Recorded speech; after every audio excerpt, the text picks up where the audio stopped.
पूछेंगे, ध्यान लगाइएगा। अगर प्रकाश वायु या निर्वात में संचरित करे तो किस चाल से चलेगा? वायु या निर्वात में चाल सी होगी ना। तो जैसे अगर इधर देखो आदित्य वर्मा माना वायु या निर्वात, चाहे वायु का चाहे निर्वात में प्रकाश की चाल, विक्रांता बेटा प्रकाश की चाल हमेशा याद रहे कितना है? कोई दिक्कत? अब अगर ये किसी माध्यम में जाए तो पक्का पक्का इसकी चाल बदल जाएगी, अपूर्णांक भी उस माध्यम का बदल जाएगा, है ना। माना प्रकाश, ध्यान तो देखो तक, n अपूर्णांक वाले, कितने अपूर्णांक वाले? कोई एक ऐसा माध्यम जिसका अपूर्णांक n है वाले माध्यम में v चाल से चाल बदल जाएगी कि नहीं? d दूरी तय करता है। आमिर लगान क्या है? कोई प्रकाश कहां चल रहा था? वायु या निर्वात में। चाल क्या थी उसकी? सी। अगर हम उसको किसी माध्यम में ले जाएं तो माध्यम में प्रकाश की चाल बदल जाती है ना। माध्यम में प्रकाश की चाल क्या मान लिए? v। अपूर्णांक माध्यम का क्या मान लिए? प्रकाशवा कितना चला? d दूरी चला ना, पक्का। हाइगेंस का तरंग सिद्धांत क्या कहता है? अभी बताए थे।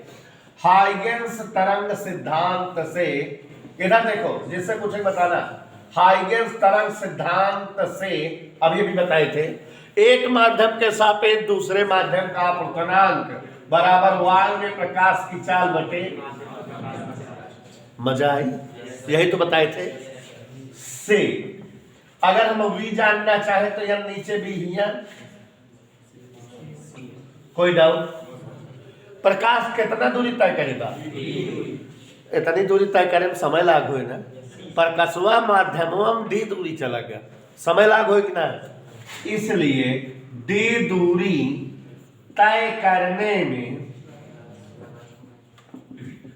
लगा समय, समय बराबर का सूत्र होता है? दूरी बटा, मजा है? और आगे लिखा दूरी बटा, तो t बराबर nd अपान, समझ में आए? फिर से एक बार जॉन पूछेगा होगा तो सब बतावे कहा है, बताए कि प्रकाश हवा में कितनी चाल से चलता है। अगर उसको किसी माध्यम में ले जाएंगे तो चाल बदल जाएगी ना। माध्यम में चाल भी बराबर क्या हो जाएगी? n क्या है? उस माध्यम का, पक्का श्योर। अब अगर माध्यम में प्रकाश d दूरी तय करे तो d दूरी तय करने में समय लगा रहा होगा t, और t बराबर nd अपान, तो मतलब d दूरी माध्यम में nd अपान c समय में तय करेगा। अगर एक आप वायु में चले देख तो कितना चलती? इसलिए प्रकाश द्वारा उतने समय, जितना समय हमें लग रहा है माध्यम में, t समय में वायु या निर्वात में तय दूरी, चलो देखते हैं कि वो हवा में चलत तो कितना चलत इतना समय में। दूरी बराबर चाल गुणे कहां चलत बा? हवा में, तो चाल कितनी बार हुआ? और समय चलिया गुणे समैया, चाल कितना बा? c, समैया कितना है? तो ये क्या आएगा? nd का आएगा वायु में प्रकाश द्वारा चली गई दूरी, और यह दूरी उतने ही समय तय हुई है जितना कि समय में माध्यम में चली गई थी, और इसे प्रकाशीय पथ, ऑप्टिकल पाथ कहते हैं। तो अब ऑप्टिकल पथ या प्रकाशीय पथ के डेरिवेशन भी जान गए बदतमीजों, और जो है इसकी परिभाषा बना लोगे क्या? किसी माध्यम में चली गई दूरी d और माध्यम का अपूर्णांक n का गुणनफल प्रकाशीय पथ कहलाता है। क्या देखा? देखा, किसी माध्यम का अपूर्णांक n और माध्यम में चली गई दूरी d का गुणनफल प्रकाशीय पथ कहलाता है। Product of refractive index for any medium with distance traveled by light in that medium is called optical path। किसी माध्यम में प्रकाश द्वारा चली गई दूरी और माध्यम के अपूर्णांक का गुणनफल प्रकाशीय पथ कहलाता है। इधर तो के यह है प्रकाशीय। गौर, वायु में प्रकाश की चाल हमेशा जानते रहो c होती है, तो माध्यम में प्रकाश की चाल बदल जाती है।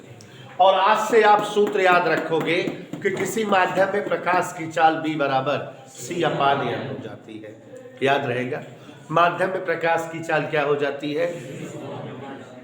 वायु से माध्यम में जब प्रकाश जाता है तो प्रकाश का केवल एक गुण आवृत्ति नहीं बदलती, बाकी तरंगदैर्घ्य भी बदल जाती है और चाल भी बदल जाती है। तो यहां देखो जरा, वायु में आवृत्ति न्यू, तरंगदैर्घ्य लैम्डा नॉट और माध्यम में प्रकाश के आवृत्ति वह रहे ना बदले, न्यू तरंगदैर्घ्य लैम्डा। हम जानते हैं b बराबर n लैम्डा। क्या b बराबर? तो यहाँ चाल c बराबर आवृत्ति n की जगह न्यू, तरंगदैर्घ्य लैम्डा नॉट, कोई दिक्कत? तथा अगर v बराबर माध्यम में, तो माध्यम में आवृत्ति न्यू, तरंगदैर्घ्य लैम्डा, दोनों भाग दे दिया अगर लड़कियों nu nu c/v equal lambda upon lambda.